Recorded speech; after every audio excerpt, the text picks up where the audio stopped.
بمناسبة السنة الأمازيغية غادي نوجدو لكم العصيدة ديال الذرة، وكاين اللي تيوجدها بالبولة ديال الشعير. ايوا غادي نغسلوها جوج المرات تقريبا.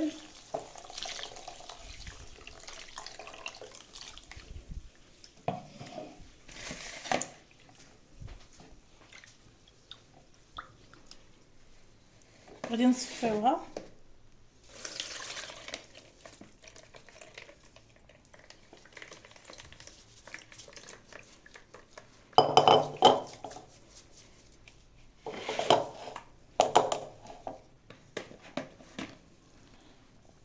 نغسلوها المرة الثانية.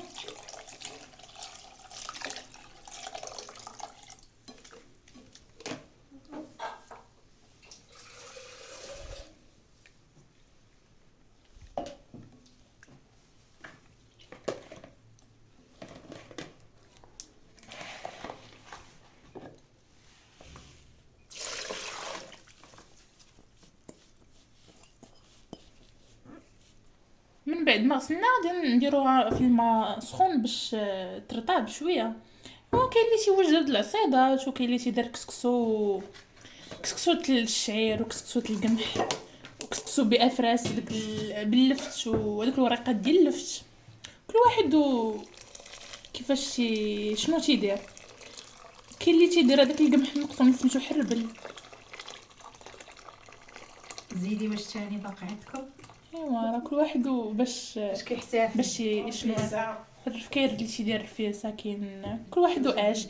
المهم دابا درناها في الماء طيب باش يلا ترطب شويه، صافي نخليوها واحد شويه ياك خليوها شي ساعه ولا ساعتين حتى ترطب ونطيبوها تقريبا.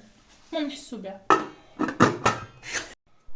من بعد ما خليناها ساعتين المكانه، دابا غادي نديروها فوق البوطه باش طيب شي ساعه مكانه اخرى ولا.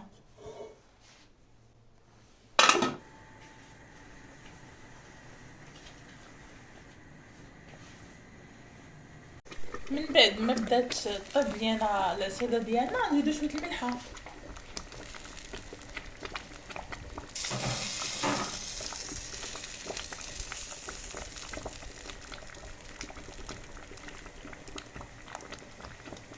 ونزيدو شويه زيت العود.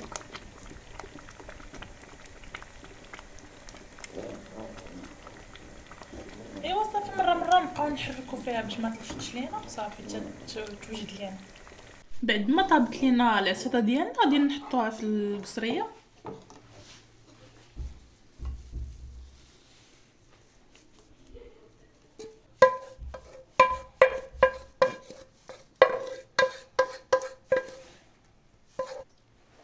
من بعد ما حطيناها في القصريه غادي نديرو الزيت الوسط. كاين اللي تيدير الزبده، كاين اللي تيدير العسل، كاين اللي تيدير امنو، كاين اللي تيدير اركان، على حساب التزيين تيبقى اختياري.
ايوا زينتها بهادشي اللي تيتواجد عندي في الدار، وتقدروا حتى نتوما تزينوا داكشي اللي تيكون عندكم.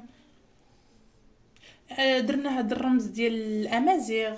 ايوا بالصحه والراحه، ونتمنى تعجبكم. اسكاس مباركي. وما تنساوش الا وصلتوا حتى لهنايا ديروا اعجاب وديروا اشتراك باش يوصلكم الجديد بصحتكم.